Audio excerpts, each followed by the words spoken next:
300 or 400 million people have been pulled out of poverty. A lot of people have moved into the middle class. You can't, that, of course, there are going to be issues coming out of that growth, but you've got to remember both sides. And you asked two questions. So your second question was about other great examples of investigative reporting in China done by non-American Western sources. And if I could add on to that, also Chinese sources as well. Let's talk about Southern Weekly. Let's talk about Caixin. Your thoughts about other great investigative reports that you've seen on China. Well, I think that for us, the most impressive investigative reporting coming out of China is Chinese, not other foreign media outlets, but Chinese journalists. And Christy just mentioned Caixin, Caijing, the Nanfang group, the Southern group. They all do great investigative reporting. And for example, there was one report that I was reading recently in one of the Nanfang papers about a project that was polluting the environment, and then the government issued orders. I think it was a water pollution issue, issued orders for the company to stop, but then they kept doing it. Like, they just blatantly ignored the orders and kept doing it. And that was a story that appeared in maybe Nanfang Zhonghua. And so I think that these are the sources that we look to when we sort of want to see what Chinese investigative reporters are writing about. And and in a way it speaks to your first question, because they're saying, oh, is Western coverage of China too negative? But then when you look at the most interesting and aggressive Chinese journalism that's out there, then they're actually like ahead of us in terms of the type of reporting that they're doing and sort of the shadows that they're chasing after.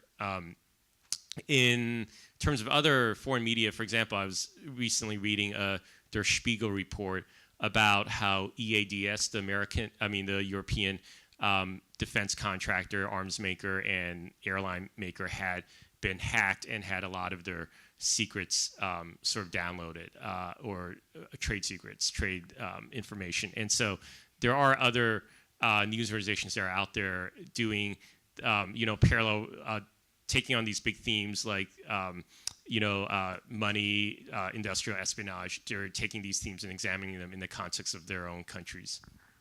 Natasha, especially as you're a Chinese reader, Nanfang Zhoukan, Southern Weekend Group. Is this Southern Weekly or Southern Weekend? How do you say it in English? It's the official English translation that they use is Southern Weekly, but the more accurate translation from Chinese would be Nanfang. It would be Weekend. It'd be Weekend. Yeah. Okay, got that clarified. They're on your radar in a big way. Oh, definitely, and I think I have nothing but the highest respect for our Chinese colleagues that work at those publications, because, I know that they're working under perhaps more stringent, more scrutiny, and I think it's very brave that the incredible work that they've done. Okay, let's take another question. All right, in the back there. With public interest in mind, do you resort to checkbook journalism in your investigative reporting? Never. Right, I can say we've never done that either. Do you think it's important sometimes to do that? Like the MP's expenses scandal in the Daily Telegraph?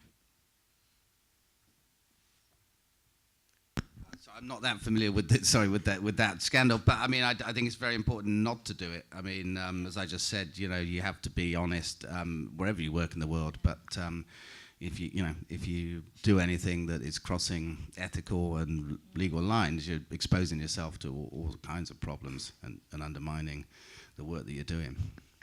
Right.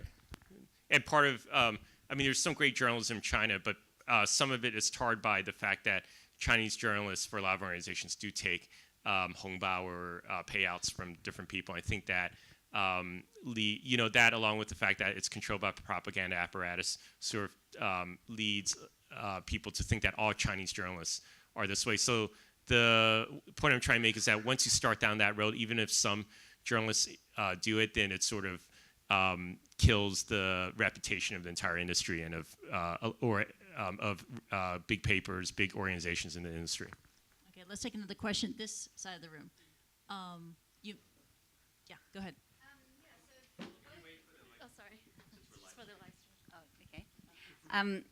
Both the New York Times and Bloomberg were promptly and you could say predictably blocked after their stories last year. Was that a difficult business decision to make for the organisations. I'm interested to know how big your Chinese readership is. I know New York Times publishes in Chinese, and if you're looking to encourage a greater Chinese readership. That's right. We launched our Chinese website last summer, almost around a year ago, and the traffic was growing tremendously, and then it fell sharply, as you can imagine, after the blocking of our website, along with ad revenues too. So the blocking of it did have a huge business impact, and right now we're starting to rebuild that readership. It's back up to the same numbers it was at when we first launched, is what I'm told. And whether, the business decision, I know that there were people on the business side who discussed the fact that we were coming out with this leadership story. And we had seen what happened to Bloomberg when their Xi Jinping story came out. Their website was blocked. So we knew that that was the likely cost that we would have to pay. But I think that it wasn't, as far as I can tell, that wasn't given very serious or very heavy consideration when they were trying to determine, when to run this story. Bloomberg obviously has business interests in China. One thing that's very important when you're reporting and doing these kind of stories is that we're firmly on the editorial side. Anything we do, any business question is not for me. We're working on the story. There are, questions that affect the business side versus the editorial are taken obviously at a much higher level, and that's where the discussions are, and it's not really healthy for us to consider the business sides. We just focus on getting the story right, making it accurate. Somebody else makes the decision on, when you run it, how to mitigate any consequences of that. We have very separate, a big division between the two, and so, I wouldn't be privy to how they've handled the business side. We just move on to the next story. Let's take a question from this side of the room. The woman here in the striped shirt.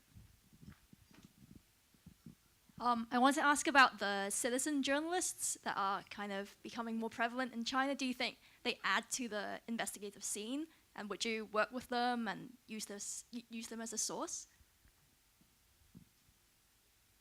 Yes, when we do come across basically any voice that we come across, I think we usually, if it's related to a story that we're pursuing, we do contact them, and I have actually talked to some citizen journalists that have been very helpful as sources of, for example, giving context or information or leads for further pursuing. Could you give us a concrete detail if you can? Yeah, last year when we were looking at the issue of inequality, there were a lot of reports, I think, coming out of Guangzhou, and it was a citizen journalist, and there were his details. So it called up and sort of asked about his situation, and he was talking about how he had been treated in Guangzhou. Ultimately,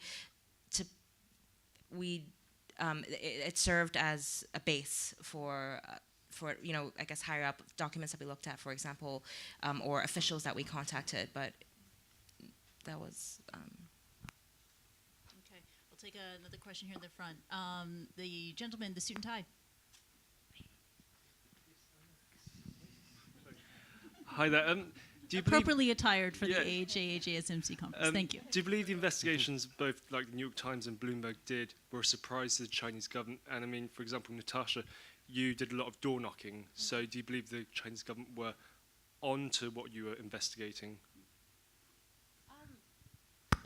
Ultimately, before we published, we also went to them and asked them for comments. So they knew fully that what we were looking into. We wanted definitely to give them full disclosure of what and give them a chance to comment. But yes, there were moments, for example, when we were knocking on doors. I think one of the doors I knocked on, I was with my colleague, Michael Forsyth, who was in Beijing, and we were here.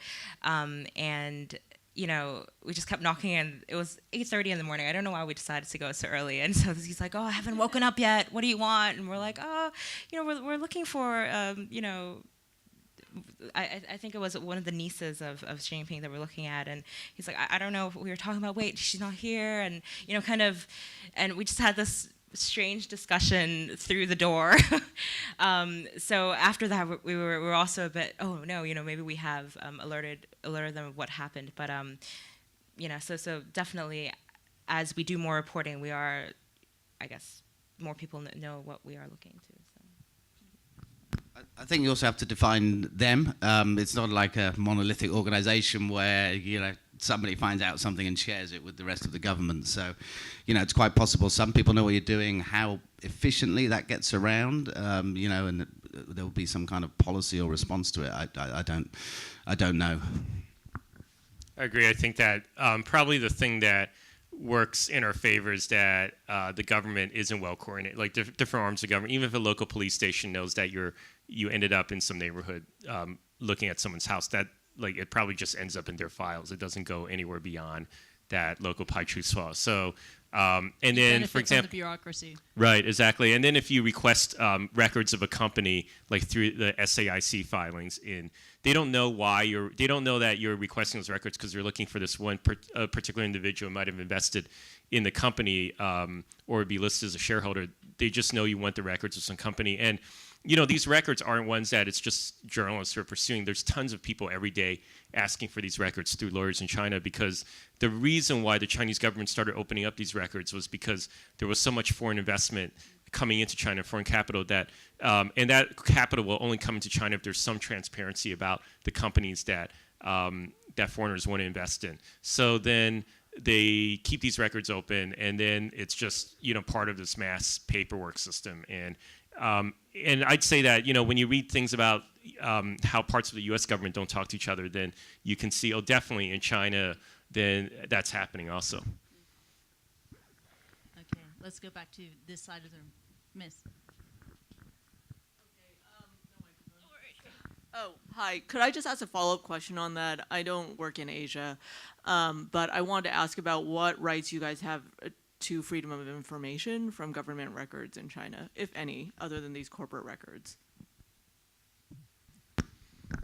There is unfortunately no Freedom of Information Act that I'm aware of, but there is an amazing amount of stuff you can find. And to be honest, a lot of it was a learning curve in the information that you can find, and from beyond company documents just to websites you can access to obtain details and confirm details about people.